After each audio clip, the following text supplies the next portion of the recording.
Hello, you're listening to Hibs Talk. I'm your host as always, Gav. Joining me today is Dave. All right. Stuart. All right. And Stuart. All right. We're going to need a way to differentiate yes. Well, I never thought about this. I should have thought. We've done this before. I'm Dave. Have you guys got any nicknames? It's not been that long. Well, I've got one. But I'm H, but... H. No, we'll call him Papa. He gets called Papa. Papa Stu. Go on. Papa Stu. Right. Papa Stu and Stuart. Right, we'll go with that. Fair enough. So yeah, we're I know we've been off for about 6 weeks now. Apologies for that. It's great to be back. Thank you for everyone who sent the kind of nice messages asking if we're all right and stuff, and I really appreciate that. But yeah, on top of things now, so great to be back.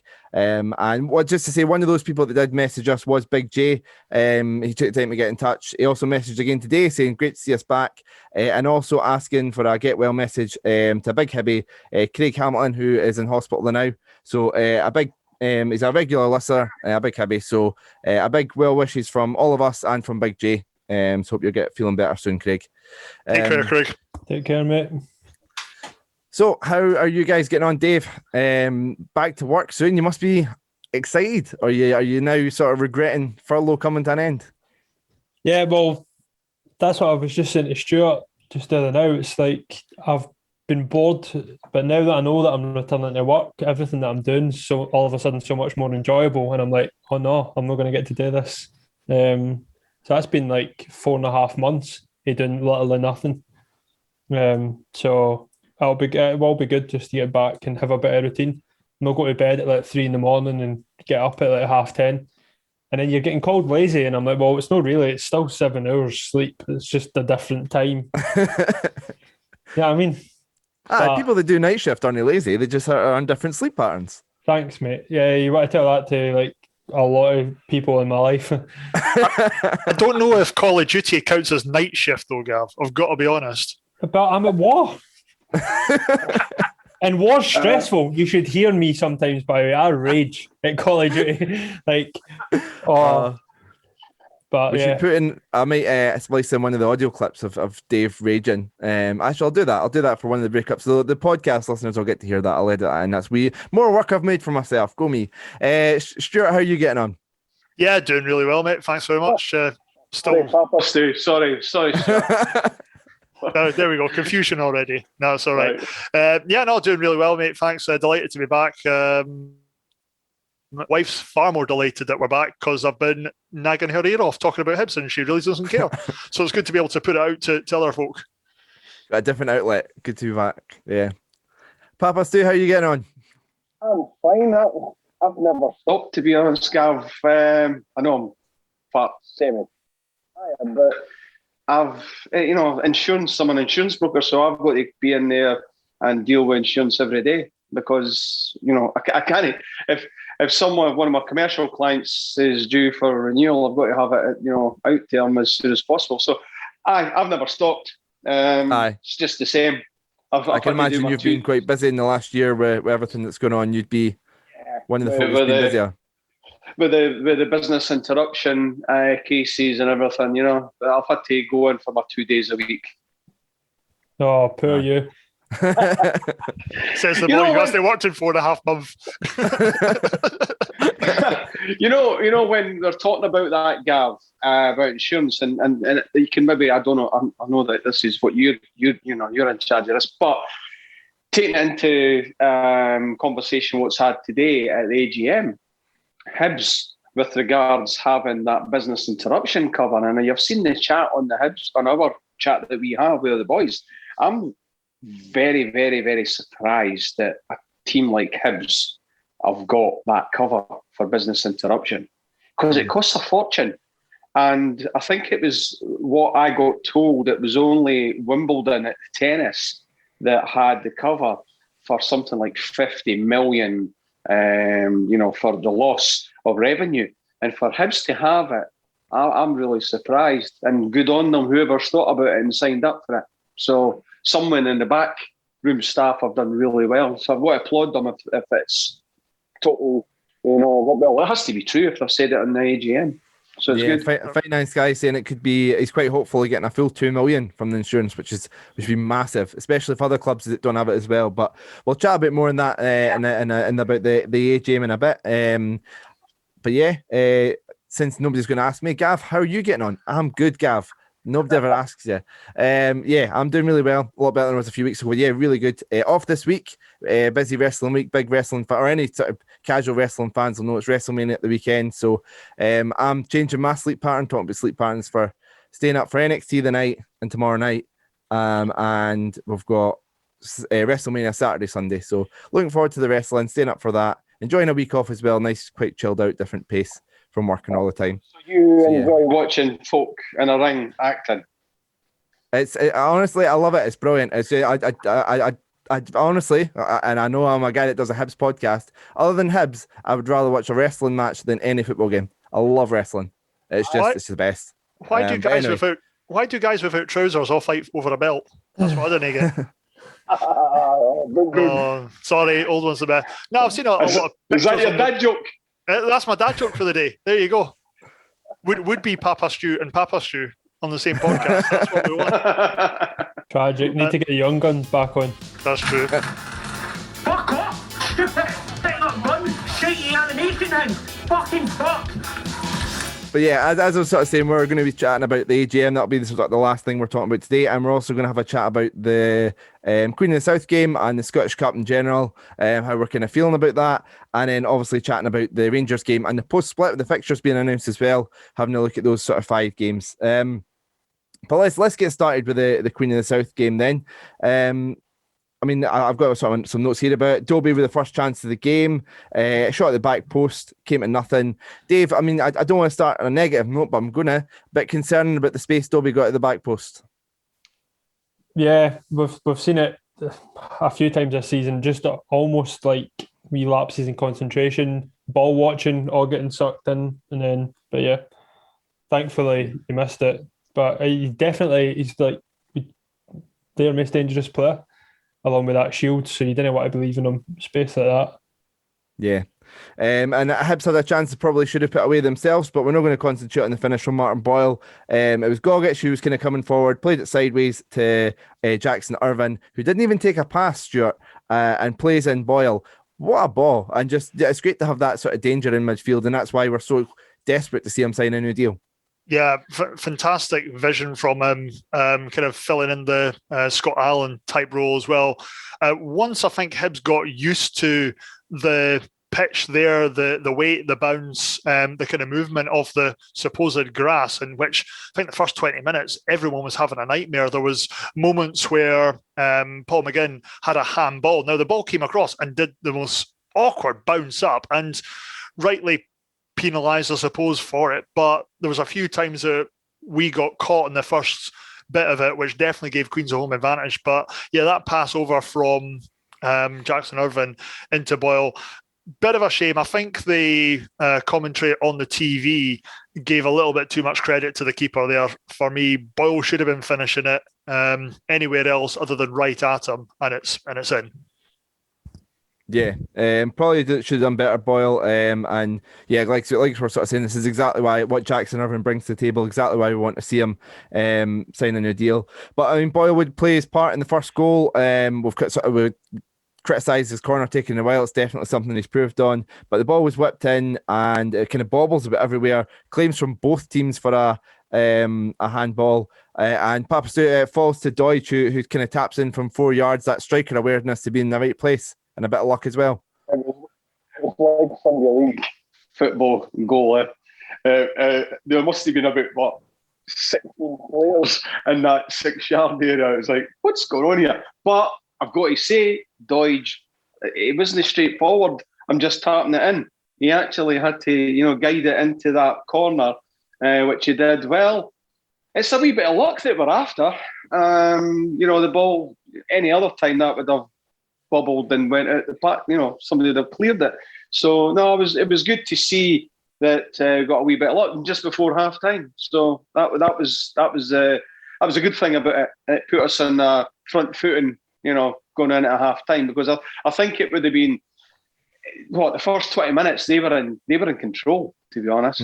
and I know they had the wind, but I just think that going in a goal up at half time made us a wee bit, just a wee bit better off, feeling wise in the changing room. Because if it was 0-0, I think there might have been a wee bit of shouting match in there. The pressure. Got to agree with you, Stuart. I think you've highlighted it well that Doidge still had a lot to do with that finish. If you see it close up, he's got 4 sets of legs to try and beat. Easily could have hit off a shin and ankle, gone anywhere, cleared. And as you, again, correctly said, totally different halftime team talk. It was starting to build up. We've seen what happened to Aberdeen on Saturday. They left it extremely late, had a very frustrating game up at Dumbarton. So, yeah, it just kind of changed the dynamic of the game and made it a much easier second half for us going into. Yeah, one of the sort of questions I've got is about the second half performance, and I think, I think that goal at halftime allowed us to kind of play that way in the second half. It definitely came out with a bit of swagger. Like I say, onto the sort of play-by-play, we had Doidge put a ball into the box, a really good ball into the box, got forward well, whipped across. Unfortunately, no one there to tap it in. And then Shields had a shot tipped wide by Macy. Dave, it was a bit concerning. Sorry, I keep on coming to you, the negative questions about the defence, but a bit concerning how easily a simple ball over the top ended up with Shields in 1-on-1. Great save from Macy, though, nonetheless. Yeah, there was, and obviously we've seen it later on in the game as well that they did get forward, but I think the fact that Macy had pretty much stood and done nothing all match and then saved that, it was a decent save, tipped it in the post and that as well, so it wasn't like it was coming back out to anybody. I think I was already pretty confident that he could be a number one, so that just helps back that up, if anything. What I'm concerned about, Dave, is our defence, how easy it is to put a ball through and they get caught. We've not got pace at the back, and with that ball put right through, we were caught. It was like, what's going on here? If that was a Rangers or say Celtic as well at the moment, but if it was a top side, that boy would have been away. But I'm concerned that the defence, we're sitting a wee bit too square, and I'm a wee bit worried about that against a good side. Yeah, I definitely concerned. I think that's a great point. If the Rangers are that, obviously we're playing at the weekend, that's 1-0 or 1-1 in the case of where the game was at this point. So we need to be a bit more sort of careful there. But like I say, a great save from Macy, which is encouraging to see. Speaking of balls in behind though, our second goal came from another 1-on-1. It was Stephen Dobie went for a wee dive in the box. Joe Newell laughed at him and picked up the ball, drove forward, and Stuart, we're talking about the ball for Jackson Irvine. Another great ball, this time for Joe Newell, and Doidge all the time in the world. Yeah, fantastic ball through. Just again, the absolute perfect weight of it. Doidge barely takes a touch to steady himself. And once again, James McFadden in the commentary kind of said, yeah, it's quite easy for a striker to panic about this when you've got a bit of time, you've got a lot of space. Cool as a cucumber, just nice and easy, lifts it over the keeper, giving him his double, just nice, cool finish. And what a great confidence boost. Okay, it's only against Queen of the South, but that's where we want our strikers to be scoring goals. Yeah, Papa Stu, I mean, 2 goals today, a goal in his last game. This is the sort of thing that, Doidge is seems to be a very much a confidence player. I think we can get excited about the Doidge now being informed for the right time in the season. Do you not think it's a carbon copy of the season when he had that shitty goal against St Johnstone? It came off his kneecap or down his shin or whatever, and then he went on and scored. How many goals was it? It was in the high teens. 18 last season. Was it? So he ended up getting a hat-trick that game. Yeah. So it's like the exact same again. He got a shitty goal. Was it last? I'll lose the weeks, honestly. The first goal he scored anyway. That one, and it was a rubbishy goal. However, now he's kicking on. So hopefully, because now Nisbet's not scoring the goals, so we need somebody else to you know.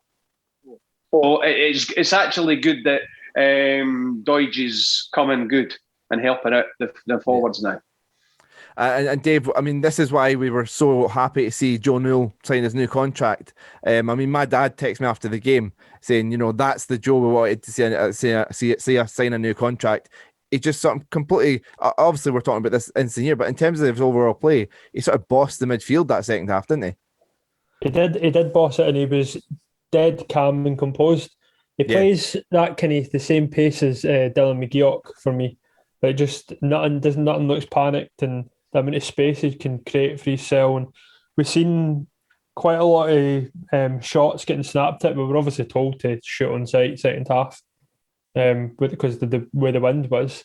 And you've seen them gone high and wide, and then I think McFadden commented in at one point, the ball came in the middle and to Newell, and he just tried to pass it into the bottom corner, and it just went wide. And he went, look how composed he is. He was like cool as a cucumber. That's where he wanted to try and put it. Like, it was a good effort, and then that just kind of sums him up. Fantastic player, Dave. And as you say, McGeoch was the last one, but I think he's actually better than McGeoch. Oh, that's my opinion. I think he's a lot better than. McGeoch. I'm not arguing with you, but that's something to say. That, yeah. No, I thought McGeoch was good, but I think Newell's better. I think McGeoch would have been another level of player. Like, I think he would have still been at Sunderland stuff if it wasn't for injuries. I think he would have really kicked on. If it, I think he really would. Newell, I think Newell is just more relaxed on the ball, and he gets it. And there's sometimes that you do think that he's going to lose it, or some a defender's going to nick and take it away, but he just seems to glide past them. Yeah, and you know. And this is the worry, and no, it's a good worry, but a wee worry that you have Scotty Allen and him in the same team, because they're the same type of player. And just with that pass that you were saying, I'm glad you said that. I watched the Morton game last night, and we were against Inverness, and Scotty Allen played the exact same ball through to one of their centre forward, Mackay, or whoever it was. Yeah. But no, it wasn't. It's another Mackay now, Stuart. I don't know. I don't know who it is. I thought that as well when he first had the shot. But anyway, and he missed. But what a ball he played through, Scotty Allen. So it was the exact same as that great ball that he put through. So, they're so similar, a player. But Newell's fantastic. I know it's only a loan, but I don't know if I'm ready to talk about Scott Allen not being a Hibs player right now. I think we need to move on to a different topic. Before we move on, can I just say though, how I absolutely commends the play. He was a really good shout for man of the match, Joe Newell. But when he took that shot in the second half, great composure, but sometimes I just want to scream at him, bloody put your laces through it. He's too calm sometimes. I just want him to. If he'd absolutely belted that, I reckon it'd have gone in. Yeah. Well, he had a wee side foot goal. Must have been last month sometime. I can't remember who it was against. The ball got cut back. First half, and the first half in that game there, the guy had a good block. Again, wee side foot shot. He places everything. Yeah. He looks it. So, but I know what you mean. You just want him just to absolutely rattle it. But I want to see a Newell toe poke. Basically, he's a good player, but I didn't like his accent. He's got a shitty accent. I know harsh on accents, yeah. But Stuart, I mean, Papa Stu mentioned there about Nisbet not scoring at the moment, but it was great to see him contributing in other ways. The third goal, he kind of comes deep looking for the ball. You know, it seemed like to be an instruction from the sideline because we're trying to do it so often. Get the ball in behind. Great ball for you from Nisbet in behind. Boyle, you know, uses his pace to run onto it. He had a chance sort of in a similar position in the first half. He wasn't missing a second one. But yeah, great to see Nisbet, you know, whilst not scoring goals, contributing in other ways. Yeah, his contribution has always been great. It is good to see him coming deeper. We'll get on to his chance later on. But yeah, it was just, again, positive. And once again, on that bloody awful pitch, my dad was listening along on the BBC radio, and I think it was Stephen Presley, who's obviously a massive fan of ours, was saying that is the worst pitch that he's kind of ever seen or ever kind of played on for the artificial stuff. So kind of backhanded compliment to us playing so well on it and getting some of the balls that we were doing. It would have been very easy with the wind behind us to just kind of keep launching it forward, humping it forward every time and just kind of hoping to catch the keeper off or catch the defence napping. But no, we were genuinely buzzing in that second half. We weren't giving them a chance at all. Their legs maybe started to tire up a wee bit. But no, just, again, great workmanlike approach from Nisbet and just, once again, a perfectly weighted ball through to Martin Boyle to finish calmly. Yeah, I mean, Papa Stu, we've kind of been maybe a bit critical at Hibs. Not critical, but like saying, right, okay, it's good that we're winning, but the performances sometimes haven't been there. Really sort of exciting performance the second half in particular, wasn't it? Yeah, it was. And I think it was the weather, to be honest. It was howling a gale, snowing, and then it was sunny, and it was snowing again, and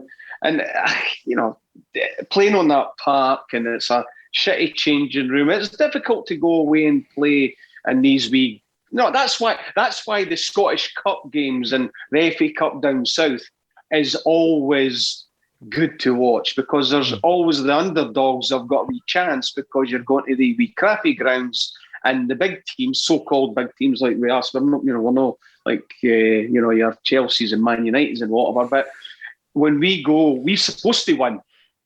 However, when we go to there, the players have got to get their head up, and they go into a changing room. It's probably the size of a wee tea room, and they hot water. That's what it's all about. The Scottish Cup game's all about. And if you could, they always say, if you're on the bus, the manager will probably turn in, all cliche is say, right, let's get down there, get a win, get back in the bus and up the road. End of. That's all it is. And now we've got to go to Stranraer now. Yeah. Dave, I know you were very impressed with the second half performance. The second half I enjoyed vastly. I thought it was the best football or best passages of play I've seen us play since probably everybody goes on about the Livingston win, or back, or when we bet Inverness 5-2 in the cup. Like that's what it felt like. It just felt like attack. It was relentless and it was brilliant to watch, and that's what I want to see more often. The first half couldn't happen because of the weather. Second half with the weather, like the wind and that was on our side. So, but we knocked the ball. Take advantage of it. Knocked the ball, but clever wee passes. Nothing. We weren't just predictable. The amount of times we were predictable as a team, sideway passes. But it was good to see. Scott Johnson. Sorry, go. Yeah, sorry, Scott Johnson absolutely agrees with you on Facebook. It's worst pitch ever for sure, but the best performance in ages. Absolutely. Jamie Yeoman, if I'm mispronounced that, I apologise, mate. Scotty Allen has now done it, Hibs. Gav. Oh, sorry. Mate. I'm not ready. We can. Well, I'm sure we'll need content over the summer. We can dedicate a whole podcast to Scott Allen, whether he's going back, whether he'll be sold or loaned out again, or whether he's going to be Hibs key man next season. I'm sure we could dedicate a whole podcast. Try and avoid a memorandum. I was thinking I will remember you. They're not getting my season ticket money if Scott Allen's not there, so they need to be clever about it. they need to ask for it first. They need to release them late. But yeah, and like I say, in terms of this game, I mean, Stuart Maxwell got in a bit too easy. The way, I mean, kind of slid through everybody quite easily and then kind of slotted in. Yeah, once again, we've been a bit critical this year. Paul Hanlon is a wee bit soft there. He kind of gets nutmegged. I think it's a bit of a mishit from Maxwell. Not taking anything away from Lally, but the finish, I think, looked better than what it actually was. But for once, kind of watching Hibs and conceding a late goal, I didn't get the heebie-jeebies from it, to use a fantastic Scottish technical term. It was all just still kind of, disappointing to lose one, but we're still in this. We didn't change. We didn't panic. So we could just kind of carry on. And I thought there was going to be more goals at the right end. Yeah, I'm the exact same. And I felt that as well when I was watching it. I was like, oh, well, who cares? We're going to go and score again. That's how we were playing. We were playing. And that's what I mean. I'd rather we played like that and we haven't got the chance of conceding a goal. And then we're going up the park and attacking. And then Murray. Dave, we how many times have we spoke about this?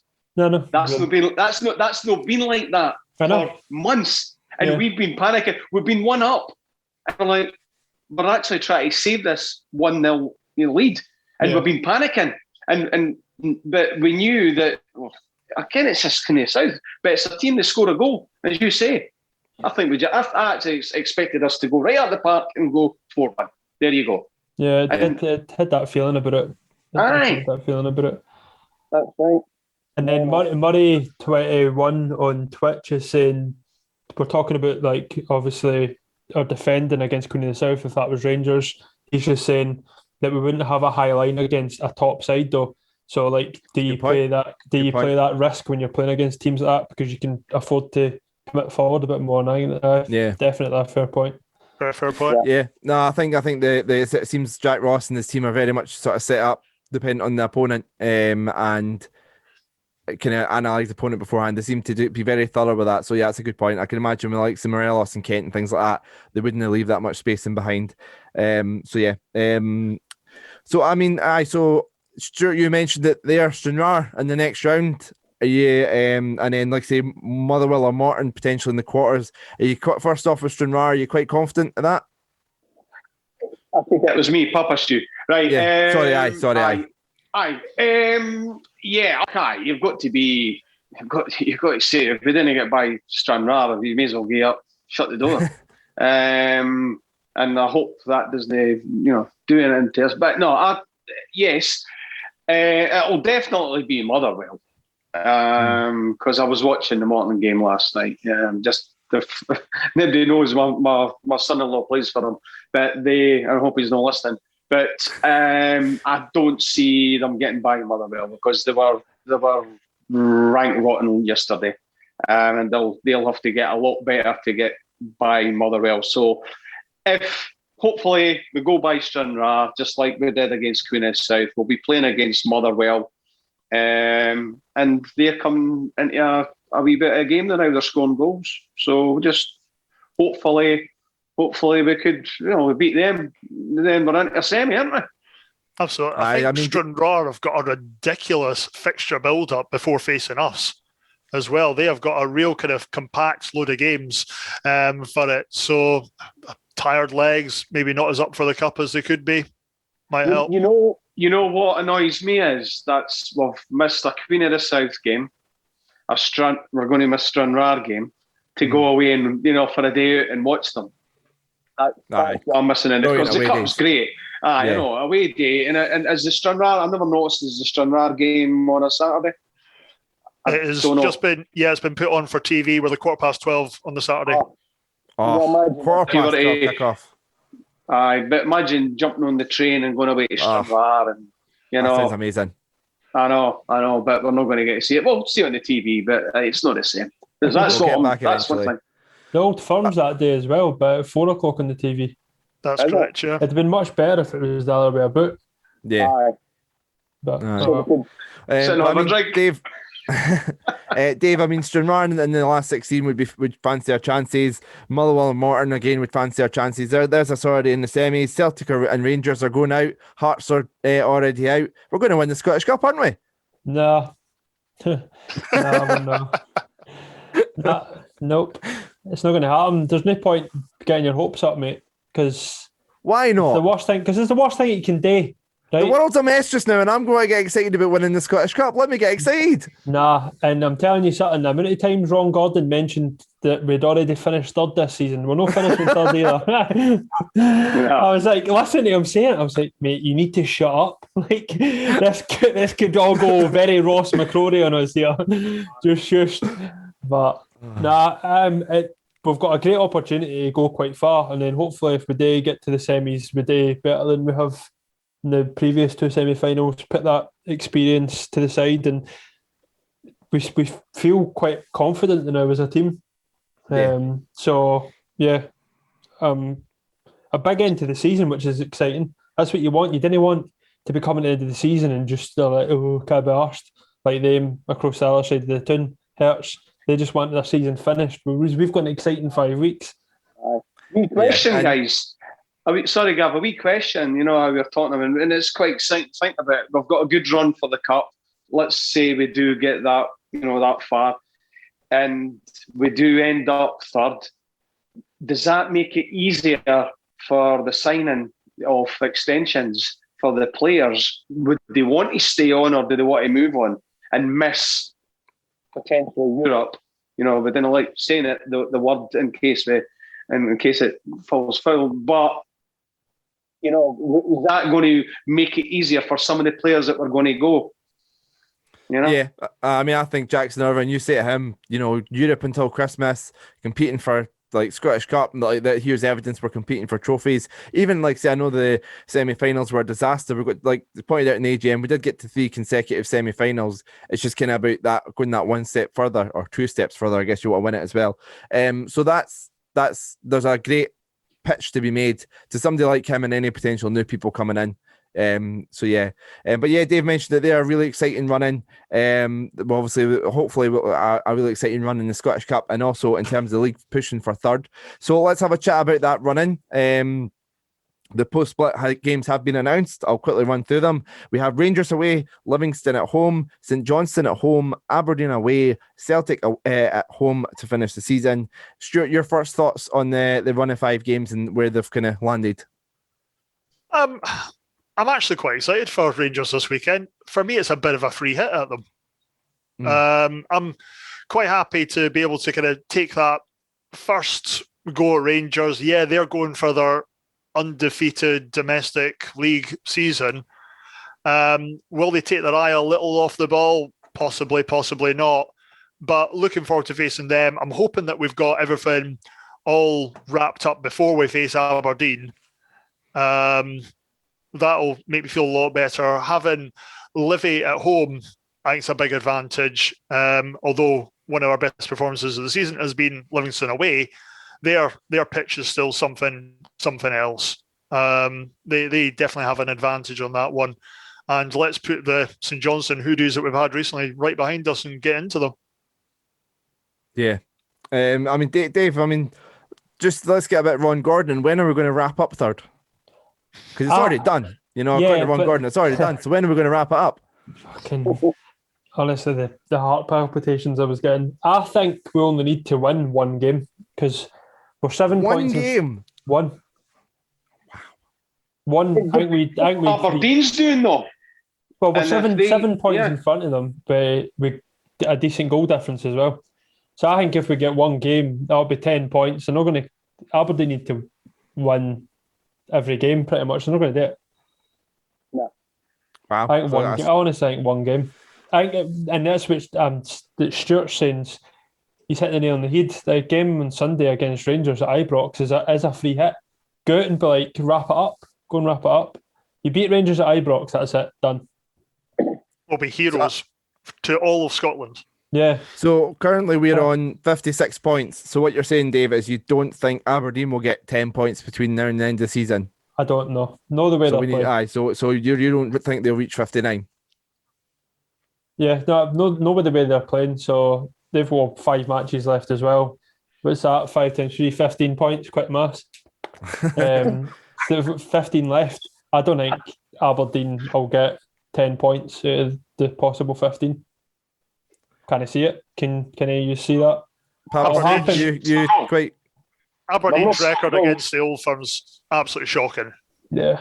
For a top 6 team, they must take the least points out of Rangers and Celtic almost every season. For St Johnstone, again, coming on to a bit of game, I don't think Aberdeen are going to have that. Oh, have we lost? I think we've against lost us. Oh no, you're back. Sorry, mate. Was that me? That's all right. I just we lost you for a second there. No problem. And I don't think us versus Aberdeen is going to be an easy game for them either.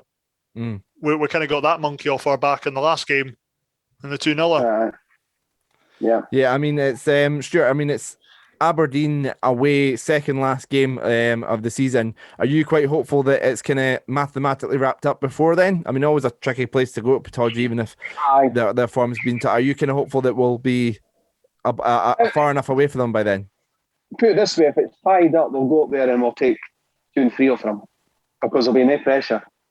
If we'll go up, if we have to go there, I'll tell you what, I'm going to stick my neck out. I don't think there'll be any pressure with Hibs and Aberdeen from now on because they've scored 2 goals in 11 matches. They're not scoring goals. But they've got a big Swiss striker. Aye, it scores. Fuck all. Aye. No, I couldn't care. I actually think that, well, I'm going with Ron. I think Ron's sussed it out. And he's going to take great delight because it's his pal that owns Aberdeen, isn't it? Aye. I don't even think they'll get a result with St Johnstone. I don't think so. I don't think they will, because if we got a draw at Ibrox, and I was looking for the actual fixtures here on my phone, but if we get a draw against Rangers at Ibrox, which I think we could, and Aberdeen get beat, is how many points do we need before? I've not even got it in front of me. How many points do we need? How many points do we need? No, there would before, still be 16 points up for grabs, and we'd be 8 points ahead.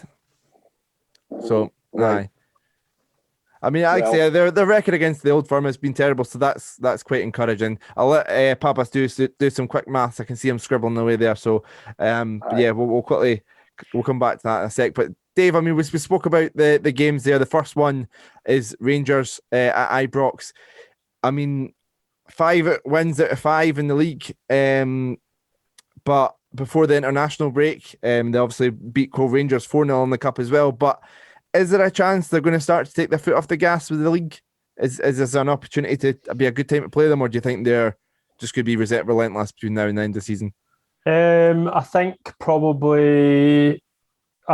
be relentless. I think if anybody's going to beat them, that team will need to be decent as well, because the squad's big enough that they've got good competition. So whoever's going out and coming back in seems to be doing a job.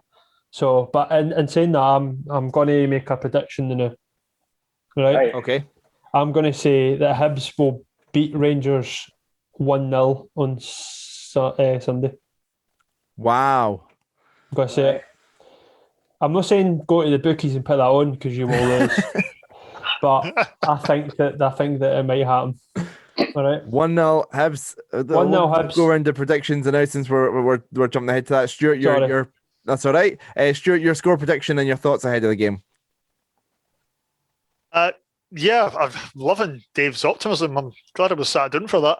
I think it's because I've not podcasted in like 5 weeks, mate. I'm just all of a sudden this bally positivity. That's it. You're going back to work. You've got purpose in your life. Yeah, perfect. It's fantastic. I'll be raging next week's podcast though. Matty's already clipped it, just to let you know. What? That you saying that we're going to win 1-0. We'll share that clip on Saturday evening again. Yeah, Stuart, your score predictions and your thoughts. No, on it, they'll be looking and building up for another game against Celtic. Yeah, they've won the season against Celtic, obviously in the head-to-head, and of course the league side of things. Whether they've got one eye on it, they've been whinging in the papers this week about it's no fair that our boys broke the COVID lockdown rules and now they're getting punished for it. How's that fair? But yeah, I reckon we can get something from it. I'm going to be slightly more on the back foot than Dave, though. I'm going to go 1-1. 1-1. Papa Stu, have you finished your maths in terms of when we're going to finish third, and also your thoughts ahead of Rangers? Well, I was going to say that 1-1 as well. I was going to go 1 each. We'll get let's say we get a draw at Ibrox, right? 1 each, 2 each.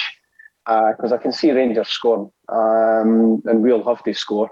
So if it's a draw, I think Aberdeen will get beat by St Johnstone. So that'll be a swing of points. So that'll be us then 10. We'll be 10 points ahead. Is that right? No, it's 8 points ahead. Sorry, and then we will win the next again week. I think it could be over next again week. Before we face Livy? Yeah, I think it could be over. I think it could be over and done with. Good man. 2 weeks. This two games. Who have we got the second game? I'm not even got in front of me. That's how. It's St Johnstone, I'm sure. Yeah, St Johnstone at home. Yeah. A bit of a bogey team for us in the past. Let's not get carried away. Nah, we want to beat them again because what they've done to us at Hampden. Tell you now, beat St Johnstone, draw against Rangers, and it'll be over and done with in 2 weeks. Wow. Well, let's see. I better get The Beach Boys now. We'll be me and Dave will be like this with the Beach Boys on the pod. I better get. On Twitch, the CY Bulf saying, I don't know if that's how you say his name, but that's how I'm saying it. 1 win and 1 draw will be enough. And then R5 Arp is saying 4-2 on Sunday with Nisbet to get a hat trick. Oh, I Can you take it. imagine? I think our win against Queen of the South away in the Cup's maybe gone a bit to our heads, but I'm delighted. Reedy's saying we're still going to get second. Is that still possible? I don't know. How Can't far? I'll check that now. I think How if many Celtic points pick up absolutely nothing and we pick up full points. Yeah, I'm confident. Absolute full 13, confidence. 13 points behind when they've got a better goal difference. So I would need to pick up 15 points and they need to lose all their games. Yeah, I'm Right, ready. Possible. Gav, can I ask you what's your score prediction? I'm gonna go for. I'll go 3-2. 3-2 Hibs. You know, class. It's been a while since I had a 3-2 against Rangers. Went through a period of doing it every week. So yeah, I'll go 3-2. I think we're going into the point I was sort of making earlier on. We're going into the right time of the season. Boyle's on form. Nisbet's, you know, contributing in other ways. Doidge is on form. Irvin and Newell are on form. Gogic is adding to his game. I thought he was brilliant at the weekend. He's doing that ball winning stuff, but he's also adding more to his game. It's great to see. Defense, yeah, it's still a bit shaky in places, but Doig is brilliant, getting forward, creating chances. I'm confident we're going to score 3 goals. Rangers are still dangerous. So there's the reasoning behind it. I'm going 3-2 Hibs. Good, Love it. right. So yeah. Before we move on, Gav, sorry, sure. Andrew McMillan on Facebook is backing you up. He says that Scotty Allen's going to be the main man for Hibs next season, and he wants to stay. Dave Thompson said, fantastic performance. Sorry, paraphrasing. It was like Lennon was back in charge the game against Queen of the South. And you know what? A big shout out to a guy I know, Cam Slight, went to school with him, and he's watching us. So, hey, mate, good to see you again. I've got a couple of comments from the YouTube section here. So we've got Lewis Connor saying the Queen of the South game was one of the best attacking displays I've seen all season. And he's also went on to add, would be keen to keep Messi every game he's played. He's done well. Papa Stu, do you keen to see Messi be the number 1 next season? Yep. And well, the gaffers came out and said that he's going to be on the bench on Sunday against Rangers because I came out today and says that Marciano's back in. We're not going to have Marciano next year. I know we're paying his wages, so why not play him? But I still think I like Messi. I like a tall keeper. I've said it before on the podcast. I like tall keepers. He's better than Marciano. Comes out, you know, for cross balls. Yeah, Marciano's good at stop, you know, the blocks and whatever. But I like this Messi. And how do you get him to stay next season? You tell him, I'll play from now on, and give him the actual positivity coming from the manager saying that I want you as my number 1. I felt Dave, sorry for Messi. Oh, you go. No, you go, Stuart. I felt sorry for Messi. That'll be twice now he's been dropped for absolutely no other reason than, Rocky's back. And Rocky's made it very clear he's not re-signing. Rocky, I wish you all the best, mate. Giving us 5-6 fantastic seasons. All the best for pastures new, whether you're down south, back to Israel, or hopefully not along the west. But yeah, I agree with Papa Stu. We should be looking to bait the hook for getting Messi in goals for next season. Well, the gaffer turned around and said that the reason he didn't play against Queen of South was just because he only got back into Edinburgh on Monday. Yeah. And it was due to travelling. So that's why he didn't play, or he would have played if he maybe got back on, say, the Sunday. So, you know, an on-loan keeper or any player that's on loan, if they didn't get played, they're going to say, well, you know what, I'm just going to go. And if it was me, I'd play the mind games with a guy and just say, right, I want you in, and I'm going to show you the reason youth to sign because I'm wanting you to play right through to the end of the season. There's only, 5 games plus cup games. Do it. Show 'em. Dave, I mean, Rocky's not exactly a player that we can be putting in the shop window because he's leaving to try and sell. He's leaving on a free contract. We're not getting anything. What's the benefit of sticking with Rocky? I mean, Macy doesn't seem that bad a keeper, especially if he's potentially the keeper next season. What's your thinking behind Rocky keeping his jersey? Well, he's a number one. He's not done anything to lose it. And at the end of the day, him leaving because his contract's up, there's nothing wrong with that. It's not like he's been disloyal at the club or in the day he signed the contract, he's there to play the games. Like Stuart said, we're paying his wages. If he is number one, is there any reason to drop him, really, other than spite or the fact that you want to kind of look onto next year? If we didn't have as much to play for, I'd maybe say, yeah, fair enough. But the fact that we do, I think that Rocky's earned the right to a good end to his Hibs career. And yeah. Stuart, is there the possibility that there's sort of this thing about, keepers kind of having an understanding and respecting the loyalty that the manager's showing to Rocky? Because yes, okay, he's admitted that he's leaving, but at the end of the day, Jack Ross had said, right, you're my number one for this season. We'll get competition for you, but as it stands, you're my number one. Do you think somebody like Macy could maybe respect Jack Ross kind of sticking with Rocky and showing that loyalty to him? Yeah, being a keeper is always a difficult one. It's a bit like the argument of bringing a young keeper in. They're never going to get experience unless you actually play them, but you don't want to play someone inexperienced. Rocky's going to have a better understanding and basically knowledge of the team around him further. So do you want the established number one in goal who's played with most of these guys for the past kind of 5 seasons when you're going to the toughest away fixture in Scotland? That makes a lot of sense. So I'm really contradicting myself here from what I said 2 minutes ago, but I can definitely understand Dave's argument behind it. Yeah. So it'll be interesting to see it looks like Rocky's keeping his jersey until the end of the season. It'll be interesting to see over the summer whether Macy's a possibility. Obviously, Reedy's mentioning Big Kev Dabrowski wouldn't rule him out as well. I hope I don't know, has he went out on loan yet, or is that still kind of being talked about with lower leagues returning? I'm hopeful that he goes out on loan because I think he needs game time before now and the end of the season, even if it is only for a few weeks. But yeah. So it'll be interesting to see, like I say, obviously score predictions in for the game. So let us know your score predictions either in the live chat or on one of the forums or at HFC Talk for the game on Saturday. Saturday, right? Sunday, 3 o'clock. Sunday. See, I was right not to be confident with that. I messed up. So Sunday, yes. Fuck this, man. I feel like smashing all fucking day.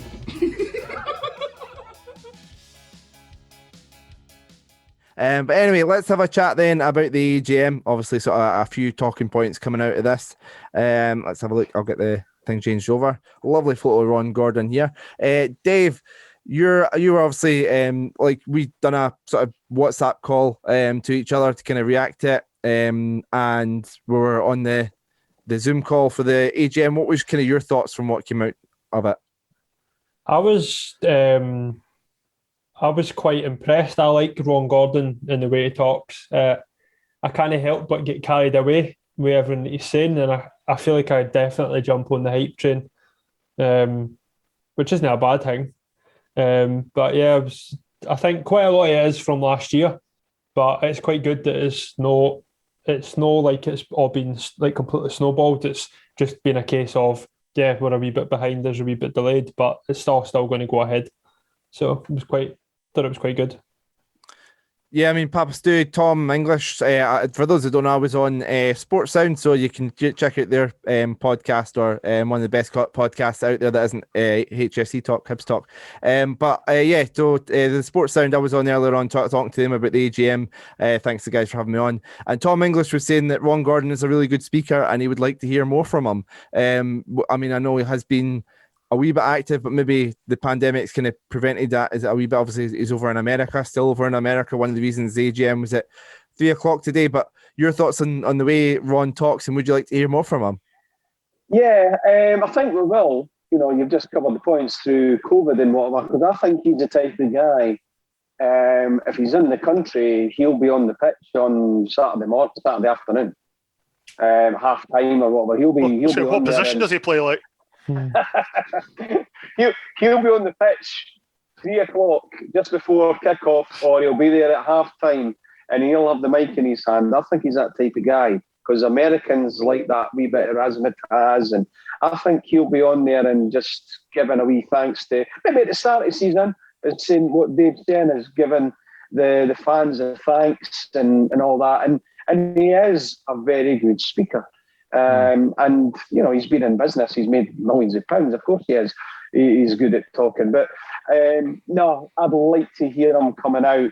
And I'd like to know who he's going to get to take Leanne's job. So they were talking about his son. Did they mention anything like that today? So they did mention about the CEO, or whatever the title they're going to give it. They are hopeful of announcing somebody within the next 30 to 45 days, which I thought was quite specific. So yeah, I think they've got somebody in mind. They're just trying to finalise and agree all the sort of details and stuff. But yeah, they seem to have somebody. So that's something we can look forward to in the next 4 to 6 weeks. They've got somebody, and the person's something to give a month's notice. That's what that's probably like. That's exactly what it sounds like. What they were saying that there's been he was saying that there's been quite an impressive list of people interested in that, and I think there would be. Yeah, but they were saying that Greg McEwen's been stepping up, and he's been doing the role, basically waiting until it's been filled. So we've not missed anything, so that was quite good. Yeah, fair play to Greg for stepping up. He kind of went on to thank a lot of people, obviously thanking the fans, your 11,000 season ticket holders, thanked the football department, went on to the board. Big shout out for Kieran Power, the fan liaison, non-executive, I don't know what the title is, but tremendous job he's been doing. Obviously quite difficult not being able to interact with fans face to face. He's been finding other ways and he's been really active, so he got a big thanks as well. Obviously Leanne thanked on her way out, and then they kind of spoke about some of the financial stuff. Dave, they were still talking about the John McGinn money. They were, and it was quite funny. There was a wee mix up on it, but yeah, it turned out to be like the actual figure, 15% goes to Hibs, and then Hibs have got to give 30% of that 15 to St Mirren. I'm really surprised at that. I thought I didn't think that. I didn't. Yeah, I know what they're saying, but he said that's why the deal was done. I didn't. You know how Dave that you said that made a mistake, and you went it was 15%. We get selling clause, and then 50% of the 15 goes to St Mirren. And I thought, well, that's not too bad, because they would have probably got 30%. Excuse me, selling down to Aston Villa, and I'm thinking, well, that's maybe sounding right. That's okay, but 30%. I tell you what, St Mirren will be like played a blinder. They'll be watching the Villa games, because they're going to that if they're going to get 3 million, let's argument sake, went for 50, they're going to get near enough 3 million. That's true. I mean, Papa Stu's saying there 50 million. Truly 100 plus for a player that scored 10 goals for Scotland in 2 years, and 10 goals for Scotland in 2 years, and he's a regular starter for Aston Villa. He's a key man basically. Bosses in midfield. Surely 100 million plus. You know what was really strange last week watching the internationalists, as kind of John was racking up the goals, they kept updating his position in the all-time Scotland goal scorers.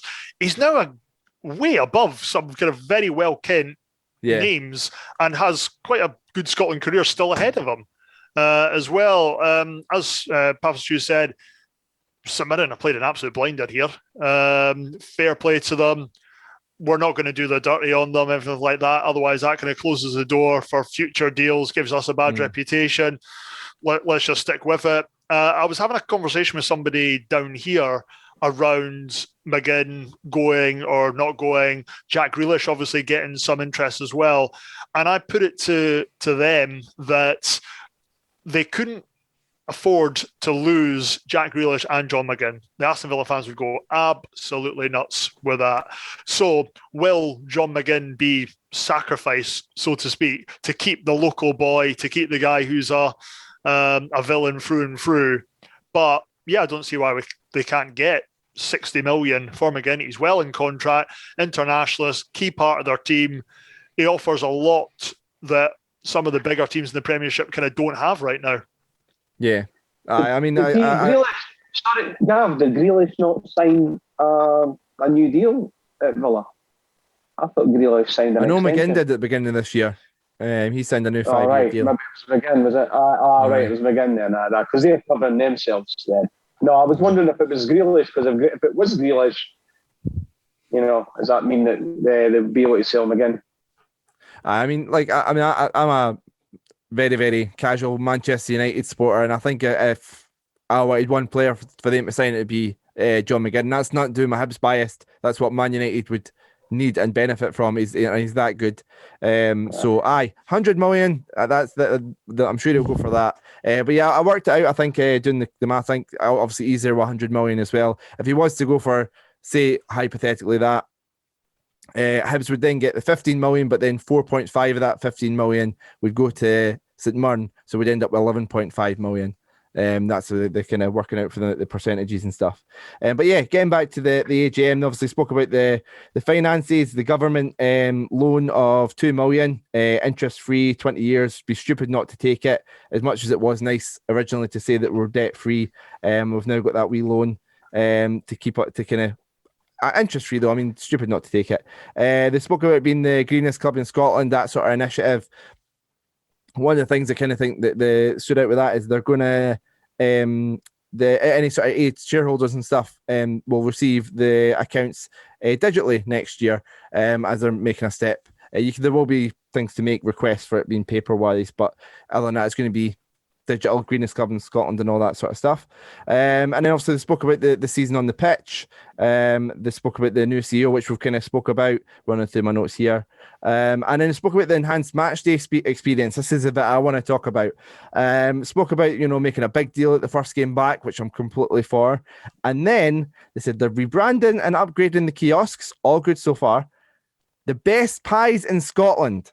No, Yes. sorry, the best pies in football was actually the term. But, I mean, Stuart, Killie are going to have words.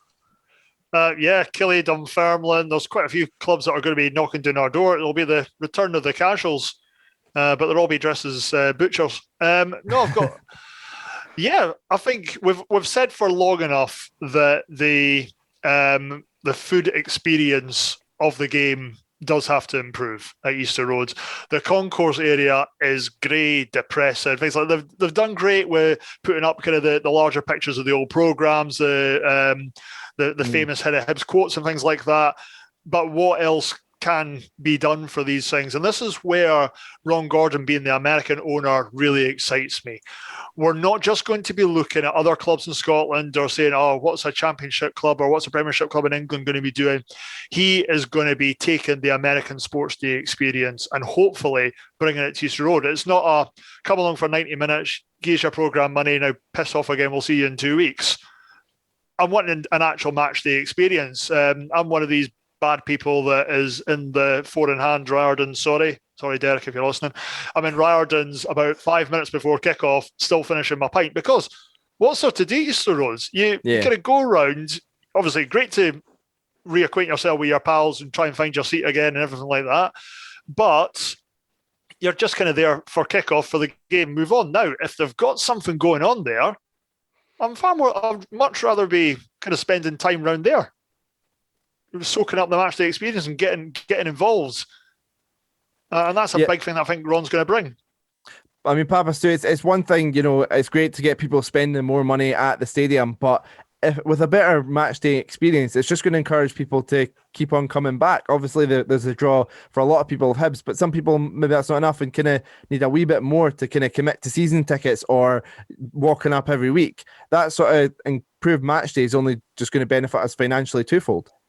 Yeah, well, see, if he's going to do what all the Americans do, it's a family day out. Now, I've been through it with my kids. They're all 30 and 27 now, but the guys that have got the young kids, if your wee Johnny says, Dad, I want to go to the game now. Well, instead of sitting out in a beer garden or whatever, he'll be up at Easter Road because wee Johnny wants to go to Easter Road to see what the razzmatazz, what's going on, what Stuart's saying. So what Ron Gordon's going to change is have that razzmatazz there. And you can imagine a lovely sunny Easter Road, and they've got everything that's going on, and the kids are enjoying it. That's the main aim, and that'll take the family in. And this, because of course, what we are in Britain, not just Scotland, we're a drinking culture. We've got the match. It's okay if you're only there with the mates, but if you're there with the family, you see them, the family at the pubs as well. But you want to get them there about 2:15 for 45 minutes, or 2 o'clock. And even if they have the famous five, if they have the bit there, if they do that place up and get BT Sports, and Sky, so we can watch the games and give them the money. That's what we want to do, because you go to the pubs down Easter Road and they're 10 deep. That's the thing. So you want to go to Easter Road and do it. Yeah, I'll tell you a wee thing as well, by the way. See, if you did go to a pub and it's 10 deep, then he send Gav to the bar, because he's too polite. What he does is he stands, and then folk just keep coming in and edging it. You turn around the 15 minutes later and he's in the exact same spot. He's not moved. He's not helping his way in or that. He's like, and you going that to folk. Like, you've been wanting a pint. Aye, me too, but I don't care. Like, he's too nice. I think you're confusing polite and small, but yeah. And tight, thanks. He doesn't buy around. So he knows if he spends longer at the bar. Wait, no, I've not finished, mate. If he spends longer at the bar, there's going to be less time for it to come back round to him, for him to buy another round. And we'll moan about him at being going to the bar and we'll not let him go back. He's not fucking stupid. Is that how it works, is it? So I'll through my plan. I was just about to say I'll get an audio clip of this, and next time you ask me to go to the bar, play this, and then you've just completely caught onto me before I've even started it. It's ridiculous. Dave, I'll confirm that, because when I was going to the Hibs Hearts game at Tiny, we were going along to the hotel, and he was first in the taxi with, I think, Big Stevie and me and my mate, and they were first in the taxi. They were running. Who's getting the taxi? I'll get it. No, I don't doubt that, mate. Don't doubt that at all. Square up when you get in there. But yeah, he's going to be quiet. But yeah, I mean, and one of the getting back to the stadiums, we're all really excited about. So it's great to see as well. Like I say, the first point on that they're going to make a big deal of the first game back, and then it's the big deal's going to stick around. They're going to have a brilliant match day experience. So the next thing was they've kind of extended the deal with Sky for another year for the pay-per-view. So that's sticking around regardless of fans coming back. Hopefully we're back in some capacity in August, but even if it is the match is sticking around, they're going to enhance it, going to improve it. I don't know if that means something about David Tanner, but anyway, they're going to sticking around. Dave, your thoughts on that sticking around? It's going to, in case worst case scenario, covering the backs, but also another potential money income. Yeah, but I think it means if you can't go and you can get it on the telly, then fair play. Like, I think it's a good idea, especially for next season if you didn't know when they're going to get fans back in. And if they do improve it, I think it does need improved a wee bit. The audio sometimes are the best, and obviously David Tanner is questionable, even though I think he is scapegoated quite a lot of the time. If performances were better at Easter Road, I think we wouldn't be giving a shit about David Tanner. But I think he takes the brunt. I think we would be if he's going congratulating Rangers and condemning Celtic for the same thing. Yeah, you can't be congratulating Rangers for anything. Exactly. And you didn't be condemning our brothers across the city. You can't be doing that either, to be fair. But Ron Gordon actually made a wee joke about some controversial moments, obviously referencing Irvin Welsh. I quite enjoyed that. So he had a wee chuckle about that. So. Yeah, and obviously, and another thing, we've moaned Stuart quite a bit about the pitch. There's going to be improvements and investments in the pitches at HSC, but more importantly at Easter Road. So we've got a more consistent pitch for the whole season round. I mean, it's kind of from December, January onwards. The pitch has been a mess, so it'd be great for next season to have a much more consistent playing surface. Absolutely. Playing the Hibs way, ball on the deck, things like that. It's not been helped. Now, obviously, adverse weather conditions. I don't know what the situation with regards to ground staff and furloughing has been. this might have been a monumental task for a team of 10. All of a sudden, it's down to a team of 2, 3. That's a big ask. I think they have done actually as well to make it look as good as it has been. But it's good to know that that's in the mindset. Again, this is something, maybe a bit of a minor detail, but when a player's choosing a club to come to, if they see what a nice pitch we've got and things like that, that's something we can play on, as opposed to, here's an absolute tatty field that the ball's never going to see on. It, of course, it's going to affect their performance. And, of course, their mindset. Yeah, I think. Can I ask, guys? Yeah, sure. Sorry, Gav. Can I ask? I don't know. Have we got these big lights, the luminous light things that grow the grass that you wheel about? Have we got them? Because I know that they're expensive to run, and it's all these big clubs down south and abroad. They've all got them because after the game, boom, they're right in the 18-yard box or in the goal area, just in front of the goal, in the 6-yard box. I noticed Hearts have got them. I reckon where they use them a bit because they're at that park's in a mess and all. But why do we not try and invest in that? Because it must help. Because we've actually got a big stadium that the sun is toiling to get into, and that's where we have problems. You can have your bad weather, but if the sun's not going to get into the grass. So I don't know why Hibs, if we've not got them, why do we not invest in these lights? But I don't know if I've got them or not. I don't think so. I mean, from the games I've been to this season, I've not seen them when I've sort of been pitch side interviewing Jack and stuff. They've not been on straight away. I don't know if it's something we'll do the next day. But in terms of post-match, but that might be personnel in terms of, they don't have the personnel to kind of wheel those things out at the moment. It's kind of tends to be players warming down is the kind of main thing going on in the pitch at the moment. But that I don't know if they've got that. But yeah, I think other than I'd say yes, improve the pitch, but investments like that need to be made to kind of help maintain it as well. But yeah, they spoke about the big HD screens, more stuff about the kiosks and stuff. Hospitality improvements, which I know some people will be pleased about, and upgrading parts of HTC, and spoke about the HTC master plan. No details on that, Dave, though, but things in the works. Yeah, be interesting. I think Ron Gordon says that HTC is brilliant and it needs to be utilised a lot more. So I agree completely. The good thing is that they are going to obviously. You're saying that the main pitch is obviously Easter Road's is the most important one that they are going to upgrade, but they have said they're going to upgrade HTC ones and that, but to a similar standard of the Easter Road pitch, because they're nothing like at all. So just to get the players training on the same pitch they're pretty much going to be playing on. So aye, it's these little changes which can make a massive difference.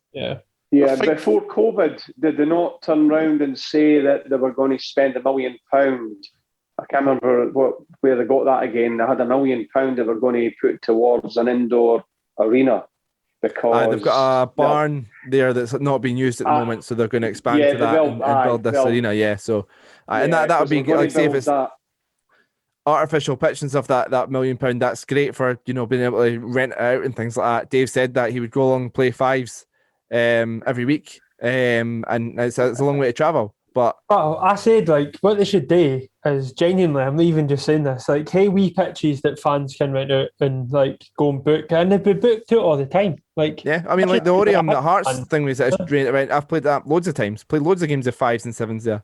I'd just be quite intrigued to be like, I'm out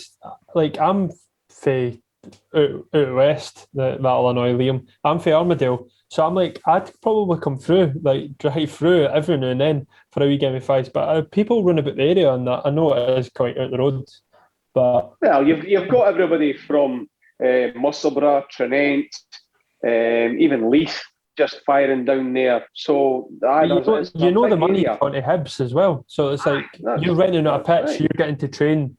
You're getting to play football at the Hibs training centre and maybe get to see folk kicking about. I just think it'd be quite a cool idea, but yeah, who knows? Yeah. I think it touches really nicely on something that I was able to pick up on. Unfortunately, I was working this afternoon, so I wasn't able to follow the AGM as closely as I wanted to. The significant commercial growth. By God, we have missed out on that for so many years. You've seen other clubs doing it, and it just makes a real difference to me. Yeah, there's been some folk laughing at, oh, we've now got an official this, that, and the other connected with Hibs. Honestly, couldn't care less. I'd be absolutely delighted about any money coming into the club if Jack Ross wants to stand there with, right, here's the official IT company of Hibs, here's Christian Doidge saying, here's the official drink can company of Hibs. Honestly, couldn't care less. It's more money in the coffers for us. And that's been really encouraging for me to see. And that, again, getting that influence of a new team coming in has been fantastic. Yeah, great to see money coming in different ways. And another potential way, I know Dave was getting heart palpitations, but another potential way money's coming in is through Europe. He spoke about the potential of Europe and what it could sort of mean, both commercially and sort of financially, getting the club exposure, growing the brand, all that sort of stuff. But financially could be massive.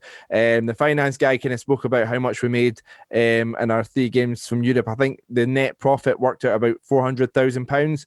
Obviously, because I think it was like 1.2 million plus, and then it was like £600,000 on travel expenses and actually putting on the games. And he worked it out that if we're to, I believe this was him talking about the Europa League group stages, we'd be looking at a net profit of £4 million. And obviously the Conference League isn't going to be as lucrative as that, but you're still looking at a massive amount of money, Dave. I think it was gross 4 million, and then you take off what would lose for organising. No, it's net profit 4 million for the Europa League. Oh, was it? Aye. Oh, well then, fair play. It's a lot of money. I think we said like 2.3 for even just getting in it. Yeah. And then you get wins for, and then ticket money and massive incentive. Like, it's quite daunting though, the task that could be ahead of us, because Rangers, to get into Europa League this year, played Galatasaray. Do you know what I mean? It's going to be a big one-off game if it comes to that. But that 4 million is half a John McGinn. There you go. Yeah. Tell you. No, yeah. and guys, the European matches, it's money, but I tell you what, it's brilliant. You know, and I kind of am the old guy, and I always say that. But see, years ago, I thought we played in Europe every season. I thought that was the main thing for Hibs. You know, and it should be. You know, from the 90s to up to now, because we've been at a handful of times. But in the 70s, Jesus man, it was every season. And the teams, it was at Easter Road on a dark Wednesday night. It was brilliant, and that's what I think would bring a lot of money into the pubs and the shops at Easter Road as well. Not just Hibs. So I think it would be fantastic. And honestly, Stuart, I mean, we might not get the big names that Papa Stu is talking about there, or as big names, but if things go certain ways, it looks like we could be heading towards the Europa Conference League, which might not bring in that 4 million, still bringing a lot of money, but having those Wednesday nights up until Christmas, would be fantastic. At the very least, and talking about the calibre of competition, there's no reason, depending on the draw, we could maybe even look at progressing further.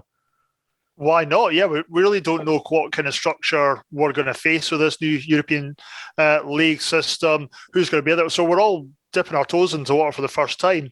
A little bit like we were discussing facing Rangers on Sunday. When we get third, I'm going to look at it and say, all right, we might be facing a bigger team in the final game to get into. It's a free hit. It's a two-leg affair. Why not go at them? By God, if we've got fans back in the stadium, one of my fondest memories of being a Hibs fan is that night against AEK Athens. Easter Road was rocking that night. It was unbelievable. I was a bit too young to go to the Anderlecht game, so that's probably my biggest experience of European football, the Athens game, and it was something else. Yeah. For getting a game like that, and who knows what can happen. Get the Hibbies behind us. We know what we can do. I think there's a question on Europe just quickly. Why not talk about Europe for just a wee bit? We'll come back to AGM in a sec. A question here from Reedy16, Matt, asking, question for the four of you all. Best Hibs game in Europe you've been to? Stuart's already answered his. Dave, what's your sort of best game in Europe? I've not been as fortunate. I didn't go to the Greek game. I was a bit younger, and obviously, we'd been a school night. My papa obviously didn't decide to take me. I'll need to find out why. Um, so I've not really been that lucky. Somebody said here the game against Tripolis, it was at home, was pretty decent. That the one where Flo got a hat trick Yeah, no, was What's it? and that? Malin scored a free kick and was won like 6-1 or something. Was that name? No, who was it? Oh, there was that the other one. I think that was the other one. No, that was when we're referring to the one that we were 2-0 down at half time and we ended up. Oh, I was kicking thinking the of ball Runovic. 3-2. Yeah, that was the one that Effie scored. Oh yeah, The yeah. 3-2 one. Aye, so I'd say that is an experience.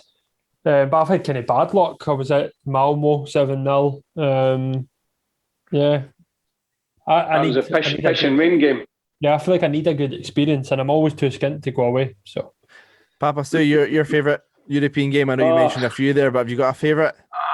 Or one that comes to mind in terms of, seeing certain players?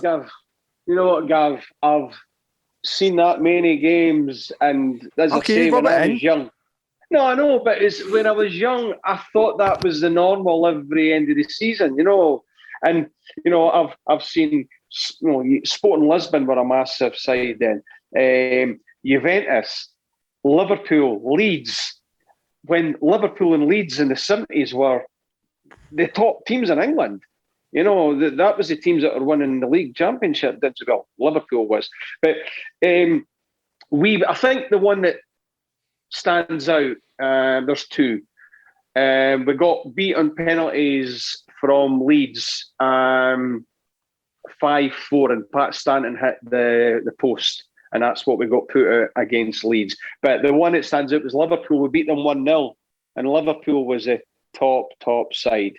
And it was Joe Harper that scored the goal at Easter Road. Pissing with rain, Wednesday night. It was brilliant. And to beat a team like Liverpool that they were as good as, or probably better than what Liverpool were when they won the European Championship just last season before. That was the standard we were playing against, and we beat them. Yeah, jeez. I think my favourite would be AEK Athens as well. My first few seasons were in the famous five, behind the goals and stuff. I moaned about not being able to see anything, so we moved because we were really low down. So we moved over to the west. I think my dad's thinking was I was still only 11, 12, and he knew he was going to start taking my wee brother soon. So we moved over to the west. If they didn't feel we were safe in the east, which I kind of resent him for, but I let him off. He still took me to Hibs games. And then it was because it was like a European game and we were buying different tickets. We went in the east, and so like the fact it was an experience in the east. And Paco Luna, like I think in the car the whole way home, was just like, how did Paco Luna not just tap that in? Oh, how did he not score that goal at the end? And yeah, what could have been, but yeah, phenomenal game, phenomenal night, and just desperate for more of it. So really excited one way or another. Did I remember? Am I remembering right? Did Sozzy get injured and have to go off that game? I can't remember. Sure you're right. Somebody in the chat will let us know for sure what happened with Sozzy in that game. Because he just about, I think he broke the wee bus shelter in the dugout that we used to have. He kicked it the side of it and it smashed. And I'm sure he went off because he had to go off because he was injured. And that's when I think, I can't remember what the score was, but he went off when he was injured. I think that's sort of, when you see that stature going off, I think the players were like, we've not got Christ, yeah. God, behind us, So, it was a great game that as well.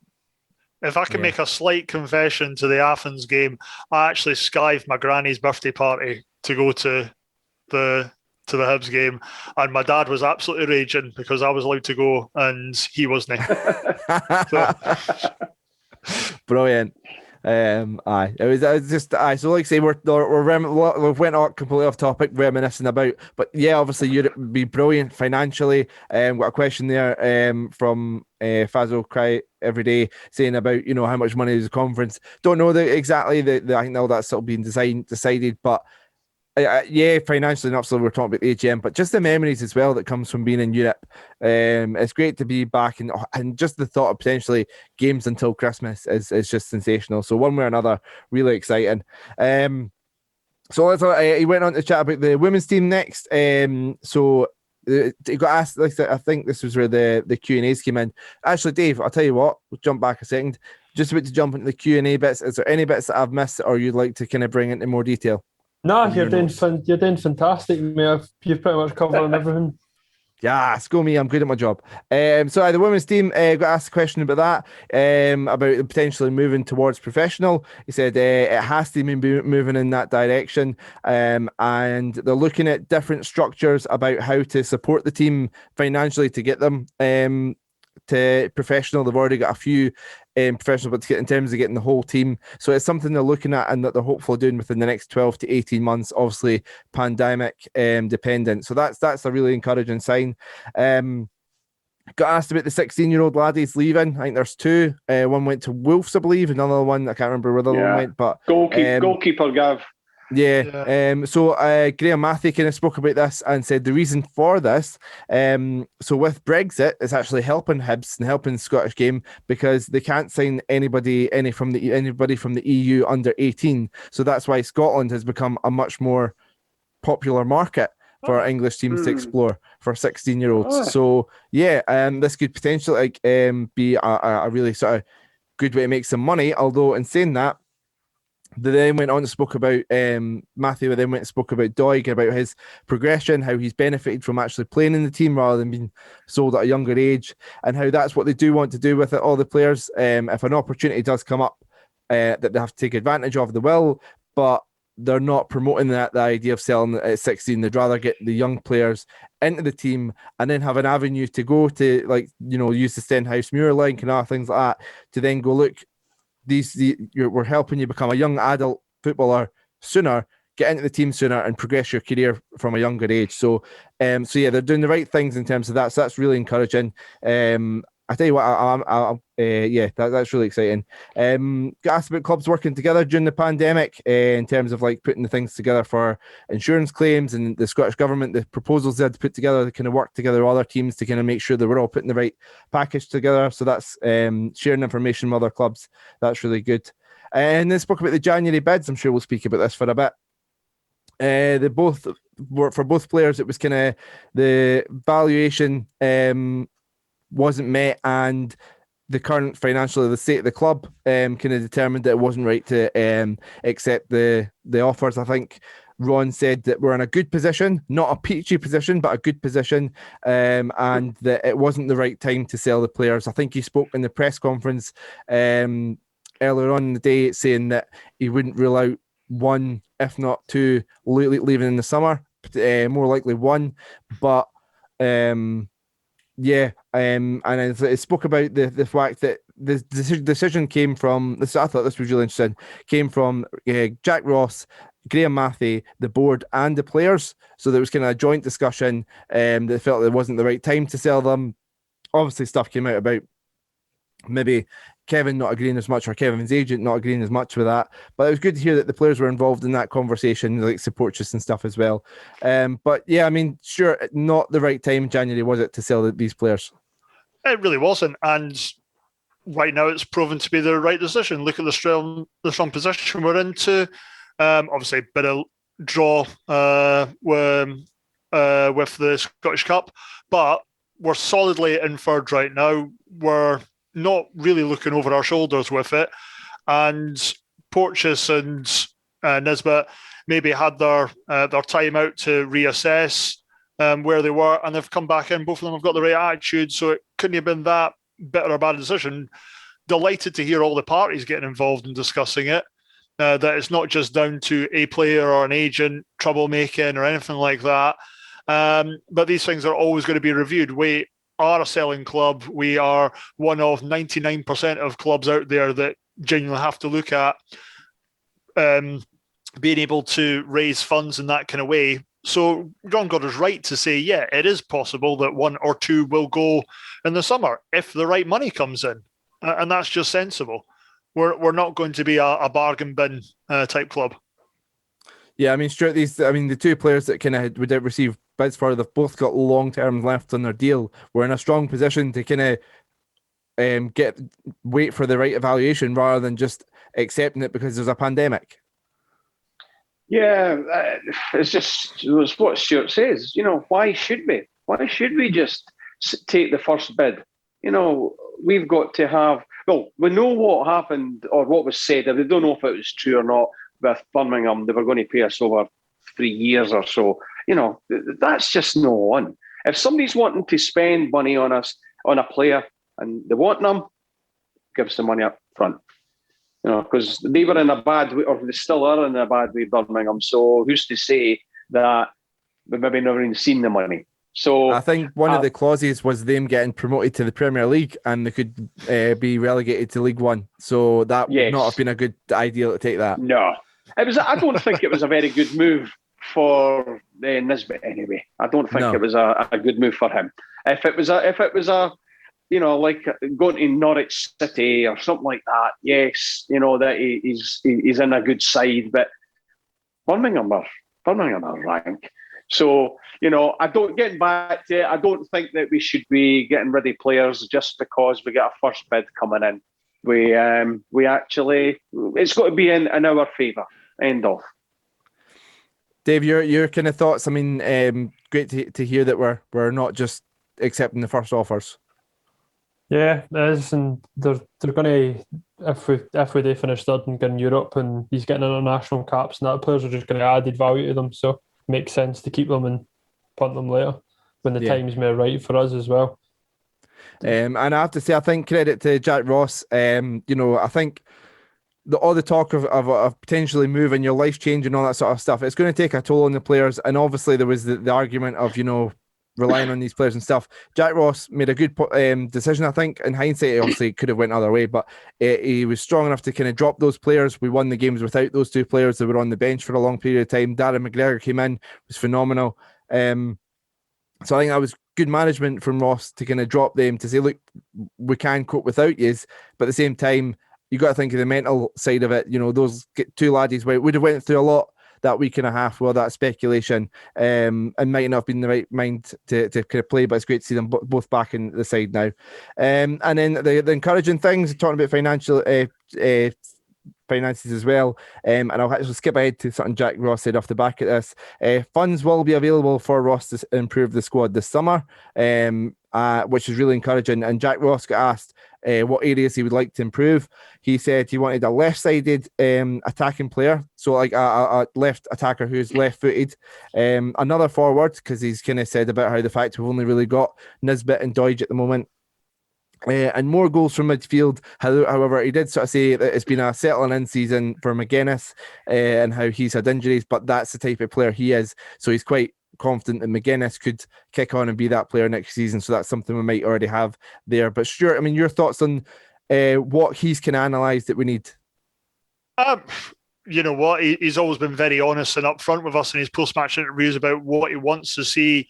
And a lot of the time, it's what us fans in our kind of less than knowledgeable football way will pick up on as well.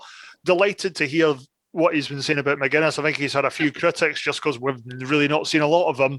But again, he had a positive contribution when he came on against Queens. I thought he looked like he was buzzing about, good shot on target, which had been quite easy for a lad to come on and say, all right, I'm getting the last 5 minutes, I can stoat around a wee bit, we're up, I don't need to do too much. But he looked like he wanted to get involved, which could be, again, a reason why Scotty Allen's gone off to Inverness for a little bit. We've just seen a little bit more of a role for McGuinness coming into the last 5 games of the season, and then obviously the cup on from there.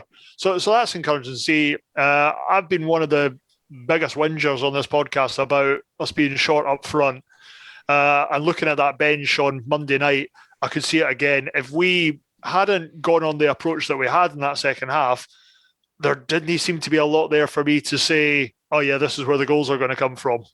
Yeah, as well. So again, it's something good that he's acknowledged that we know we have to do. We've obviously had to be a bit canny in this COVID year, but despite the negative spin that some of the media outlets have kind of put on us, I think the Daily Record used the word disastrous as soon as the AGM results were released, and all of us were on the group chat going, hey, that's not as bad as we thought it was going to be. Yeah. Which kind of sums it up for me, really. Yeah. And then like I say, the only sort of things I've got here is they spoke about the season tickets. They got asked about whether, obviously a lot of uncertainty about whether fans could be back. Ron didn't rule out. I was a question about potentially holding seats for people. If so, like say people weren't financially able to commit to a season ticket because of furlough and stuff, but and weren't able to get back. We weren't able to get back in the stadium, but they don't want to lose their seat. They've been in for like 20 years. He didn't rule out that. That's something they'll look into if they have to. Hopefully, we're all back by then, but we'll wait and see what happens with the vaccines and stuff and how they work. The season ticket campaign should be up and running next couple of weeks. We could have got to see a preview of that. I'm sure that'll kind of be going about, which is good to see, but the proper video will be getting released in the next couple of weeks. And they've been more conservative in terms of their figures for next season and also in terms of season tickets. They don't want to base their finances relying on fans getting back into the ground. But if they do, then it's a bonus, and it just sort of means more money to play with, which is really encouraging as well. But yeah, and then another thing is Jack Ross kind of spoke about the mental health of players, and hence the importance for that. How it's he spoke about how football and team sports have kind of been behind compared to sort of solo sports, but they need to do more with that, and they're doing more with that. So that's really encouraging to see. He spoke about the sort of responsibilities he has and his staff team have, and really encouraging to hear them kind of talk quite a bit in depth about mental health as well. So that was really good. Dave, is there any other topics I've missed off you wanted to chat about more in detail or anything? He missed it, the most interesting thing that Jack Ross said. Okay. Which was that he said when he came to the club, and this was his viewpoint, when he spoke to the players. Yes. Yeah, he said. Sorry, I've already spoke to Sky Sports Scene about that. Sports Sound about this. I forgot, my head's all over. How many times? I was on Sports Sound, by the way. I don't know if I said. All right, we get it. Right, you spoke to Charlie Adam. BBC Gav. I know. Gav and Tom English, good pals, I believe. I know. That'll go do well with the Hibs fans, mate. Tom English is fuck. Anyway, yes. So what did Jack Ross say? I got interrupted you. Anyway, so he said that when he came and went into Hibs, his viewpoint to the players, and he discussed this with the players, is that he felt like as a club, the mentality was it was okay to win one, draw one, then lose one. So he wanted to change that mentality, and I was like, I like that to be winning a lot more games, and we've seen that this season. We're the second best in the country away from home. We need to get the home form sorted, but I think in terms of increase in points on last year, I think we're one of the highest in the league again as well. So yeah. I mean, I think like you think back to the St Johnstone game where we scored a last-minute penalty. That might have been a game where before the mindset that even just sort of creeps in a wee bit at the back of the head. You go, you know what? Point away to St Johnstone's all right. Let's see this out. Manager shouting, but it's fine. We'll be on the back of the bus, and they'll go, point away to St Johnstone's all right. Whereas that mentality's changed. We're pushing for a goal late on, get in the box, win the penalty, and end up winning the game. So it's Stuart, just great to see that mentality change, and here it's great to hear Jack Ross speaking this way. Yeah, Papa Stu, sorry. And we were actually in the bar that game. Remember? Yeah. Yeah, that was it, because that was the same day as the Champions League final. Yes. Aye, that's when you decided to stay all night. So we encouraged your wife to get your dog off the back of that, so you're welcome. I know I've got it done because of that, because of you. Because she gave the game away though, because she came in and she went, and the actual TV had this, the Hibs had scored the goal, and she was like, to me, you've scored. I'm like, oh shit, cheers. We're a wee bit behind, so I never told you. So that was a mentality change, and we were actually, as Dave saying, Jack Ross is trying to get them to play right to the final whistle and doing that. So it's good that we're changing rather than with no getting beat and or having a draw. We need to, guys. If you get 3 points, that's the main thing. A big difference when you're having 5 draws. That's when you're like, you see the difference with Aberdeen in the last 11 matches. Yeah, them getting beat or drawn. Like if they had won half of their matches rather than their draws, we wouldn't have been talking about Europe. So You know, that's the difference. We're actually been like Aberdeen this season.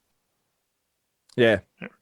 I think it's a positive to hear that any organisation, whether it's a sport team, but positive change comes from the top. And we're not talking about Jack Ross talking well in a post-conference or pre-match or anything like that. If you've got an owner coming in and wanting to change that conception, he's doing the right things off the pitch for us. So then that's going to bleed onto the on the pitch, which I think has maybe been something that's let us down previously under Sir Tom Farmer. Now, I'm not criticising Tom Farmer. He came in, he definitely saved us, but he's always been very hands-off for it. So we've maybe not had that influence, that positive pressure that can kind of then seep through the team. He's always admitted he's not a football man, he's a Hibs man, he's a Leaf man. Ron Gordon's come in and has probably kind of put a bit more of a stamp on it a lot quicker than what Tom has in the past kind of 15 years. Yeah. Ron actually got asked as well, as third, like, realistically, always just going to be our best? Is that going to be our ceiling? And he said, well, we're always going to have ambition. This season we've had significant improvement, but it doesn't mean that needs to stop. Like, we need to continue to show ambition, and that's something that they will definitely not be lacking.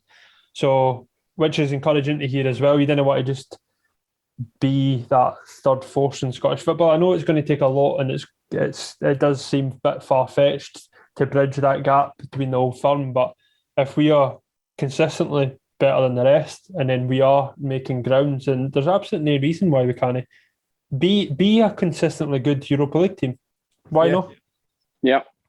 Yeah, I like to say, but it's that sort of thing. If you're there, you're getting the finances from it. You can then invest in the squad, which then puts you further away from the rest of the field, which means you're back in Europe, which means the rest of you investing it just sort of knocks on. And it's about not just sort of accepting that. Well, obviously, it's first getting to that, then not just accepting that, building on that, and then working towards closing the gap at the very least between us and Celtic and Rangers, which is encouraging, and it's great to hear that he's got that attitude. So there's a couple of questions here on the playing squad. So again, apologies, I'm butchering this. So it's Cy Biff saying, "Are you kidding me? Why we don't need to strengthen our defence?" Obviously, Jack Ross talking about the areas that we need strengthening. Stuart, would you like to see us bring somebody in defence? Yeah, I think we do. We can't keep totting Darren McGregor out forever. Bless you, Darren. Absolutely love you, but he's just not got the legs forever.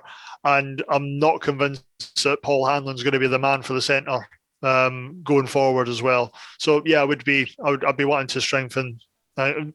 We're almost looking to make sure that we've got the spine of the team again this season. We're needing a new keeper. You can argue that centre backs are a position we want to confirm. Our best midfielder, Jackson Irvine, a recent, is in contract talks, and we're not entirely certain whether our main striker is going to be here in the summer. So we're not quite a rebuilding job, but by the sounds of it, it doesn't sound encouraging. Yeah, it could go one of two ways. We could be like one or two small additions to improve the squad, or depending on who goes, like if Porteous and Nisbet goes and Doidge goes, then we've kind of got, and Irvine doesn't sign, then we've got a massive rebuild to do. So it's kind of depending on what happens with them. Couple other comments here. Reedy saying rather be on long bangers than sports sound. I probably agree with that, to be fair. Long bangers, one of the best Hibs podcasts out there that isn't Hibs Talk. So somebody else calling Tom English a bell end. I'll not say anything because he's my friend. That's nice. I hope he's got a bar you can watch the Hibs games in. And also, I don't know if I said, I was on Sports Sound and Charlie Adam asked me a question. He said, if Nisbet was to be sold... Oh, Charlie! Hi, my good mate Charlie. He is a villain. Anyway, one of the things he'd said was, if Nisbet was to go, would you take Griffiths as his replacement? It's a question to you all. Papa Stu, start with yourself. Fucking hell. Fucking of course. I'd do that tomorrow. I would do that now anyway, even if Nisbet doesn't want to go. Right, Kevin, I'm sure Birmingham's cracking, by the way. Kenneth all said it was a shite hole and that they were shite and how playing in League One would be shite. No, it was brilliant, honestly. It's on you go and then bring in Griffiths and it'd be the best thing ever. Stuart, you want Griffiths in the summer to replace Nisbet? Yeah, I'm a Hibs romantic. We have to be one of the worst teams in the world for wanting old players back, but Lee Griffiths is one that I don't think any fan could have too much of a problem with coming back in. What's he, 31 now? He's still got... He's 30, same age as my laddie. Oh, there you go then. Well, easily get 3 years out of him. Oh, and the rest. The point I made when I was on Sportsound, because I was on Sportsound this evening, was that Hibs have got a model of going for like a younger sort of player that they could then resell on, and I don't know if Griffiths would fit that model, because if Griffiths was coming to Hibs, it'd be to kind of play out the last few years of his career here, which would be brilliant, score goals, great, but it's kind of like we're not going to be able to sell him on for a profit. So I don't know if he fits into that model, but the guy is class. He scores goals. It's crazy. He's not been getting more game time at Celtic. I think Scotland have it's been to their detriment that he's no getting game time, because he was the star man for Scotland, and rightfully so, for a good 18 months or something under Gordon Strachan. But you can hear my full comments, because as I said, I was on Sportsound. Is there somewhere that we can listen to this, Gav? I believe wherever you get your podcasts, they've got their podcasts, or the BBC Sounds, but that's rubbish because it doesn't have Hibs talk on it. So, aye. But yeah, so Dave, anything else that you wanted to chat about I know it's the third time I've asked this, but anything else you wanted to talk off the back of the AGM about? No, I think that's pretty much everything covered, mate. I don't think there was anything else, was there? No. But when you're looking, Reedy's asking what Gav got up to today. Oh, didn't he? Right, it's been rinsed, Gav. Rinsed. Another question we've got here from Wilkes92_ was, where did Papa Stu get his tracksuit top? You like it, boys? So yeah, for those that listen on the podcast, it's sort of a remake of the 90s Adidas old Saturn badge. Look at him posing. He's a fucking poser. Did they know of a bigger size? So where did you get? I can still get a medium, boys. Where did you get about? I don't know. You know what? I can't remember because come on. I've ordered that much shit on the internet. I don't know. Vans turn up every day, and I'm like, fucking hell, what an order now? Oh, here's another one. Here's another one. It's if somebody says the name of it, it's where you get all these tops. Oh, mate. Hey, what we'll do, if you follow us at HFC Talk, we'll find the link and we'll share it on there. So follow us on Twitter and we'll keep an eye out for us sharing the link. No, okay, what look up the now, Stu. I want people reason that didn't already go follow us on Twitter to do that. Come on. Right, okay. Yeah. Right. Guys, I know our original plan was to finish by 8 o'clock and watch the Champions League. It's now 8:50. We've went completely over. We've spent an hour talking about the AGM, but it's been fun. So what's your plan for the rest of the night, Dave? Start with yourself. I am going to play Call of Duty. Nice. Oh, you're a bone-faced bastard. That's what I'm going to do. What do you want me to do? To lie and say I'm going to go watch the second half of football? No, probably am there because I can't really be bored, but I might though if the games are good. It's a great game, by the way. 2-1. I've been watching it. 2-1 for PSG. I was going to watch it. All right, okay. I'll watch the end of that and then I'll play Call of Duty and then in that order. Aye. Yeah. Aye, it's a good game. Stuart, your plans for the night? Yeah, probably watch the rest of the football, to be fair. My wife's currently sat in a online art seminar, so I've got a bit of peace and quiet there. Interesting. Is that she absolutely loves that. That's part of her work, to be fair. Sorry, I've been absolutely terrible at picking up on the chat on the Facebook, so apologies to those that have been getting involved. James Gordon, possibly related to Ron, says, I reckon we'll get a point at Pittodrie and that'll do it. So it's like, fair enough. And Stuart McMillan, again, getting in touch with us. Thanks very much, mate. I think you've been on from minute one for us.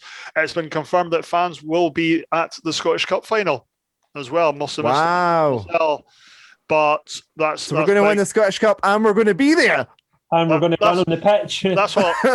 Yeah, they were really cool about that last time. No, but that's Andrew fucking confirming. yes. I want to confirm I didn't run on the pitch. I was too busy trying to stop my elderly father running on the pitch. So, bless him. I was too busy greeting and cuddling my dad to be going on any pitch. Exactly. Stephen Duff, going back to our experiences in Europe, it was that Malmo game that was awful. I remember the old guy went absolutely ape at me when I left at the 5th goal. Never met him before, and he shouted, "Where the blank are you going?" He was dumbfounded, and he looked like he was going to explode. Actually, I think it's kind of fair comment. I think it's fair comment asking you where you were off to, but also fair comment leaving at 5. And final comment, I think it sums it up for everybody. And I left out the language in Stevens, but for William McCohen, fuck aye, bring Griff home. And that sums it up perfectly. So thanks very much for getting in touch, guys. Really appreciate it. Aye, I think we're all kind of on that sentiment of, we'll take him back in a second. A couple of things here. From since I started doing shout outs for following the Twitter, a couple of other folk have joined in. So Reedy's said get following out of context Hibs Talk on Twitter. So anytime we mess up, it's mainly just Dave messing up. There's clips of Dave making a tit of himself there. And Edinburgh FM should check YouTube content about Football Manager. Edinburgh FM does some great Football Manager series on, so go check them out on YouTube. But yeah. Papa, so your plans for tonight? You already said you've got the game on. You're kind of, been paying attention to us. You've been too busy watching the football. Thanks for that. Last time you're on. What are you doing the rest of the night? I've been talking away, but I'm just watching it. It's been pissing with snow in Germany. PSG up 2-1, so I'll watch the second half of that, and I'll have my dinner because I've not had my dinner yet. Brilliant. Because I've been doing this ready for 6:45. And what are you up to the rest of the night, Gav? So I will probably I'll probably get the football on my iPad and edit this into the sort of podcast version and upload that. And then I might try and squeeze in a couple of games of COD, and then Takeover starts at midnight, I believe. So NXT Takeover, the wrestling, I'll be watching that from midnight, or maybe 1 o'clock in the morning. But I'll be up late watching wrestling one way or another. I am tempted to watch Dynamite and watch Takeover tomorrow, but that's a whole other discussion for people that actually care about wrestling. So yeah, lots of wrestling to watch the next few days. So I'll be staying up late for that, editing the podcast before then. So thank you to everyone who's listening via podcast. If you do ever want to join us live, you can get us follow us on Twitch or YouTube, and we kind of do the podcast live. But obviously, if you're enjoying the audio only version, then thank you again for listening. So we'll wrap it up there. I'll do my bit. Follow us at HFC Talk wherever you get, and subscribe wherever you get your podcasts, or follow whatever it's called now. But yeah, thank you very much, guys. It's great to be back. Cheers for coming on. Yeah, It was good to be back. We're back next week too. That's it. Gav's had enough holiday time. He was getting jealous of all my time off and just thought he would join in, innit, Gav? But yeah, they're great to be back. Like I say, we'll be back next week to kind of look back to the Rangers game and then ahead to the St Johnstone game. I can remember this. But yeah, well, thanks again. Cheers, guys. Thanks very much. Cheers. Have a good night. All the best, boys. Cheers.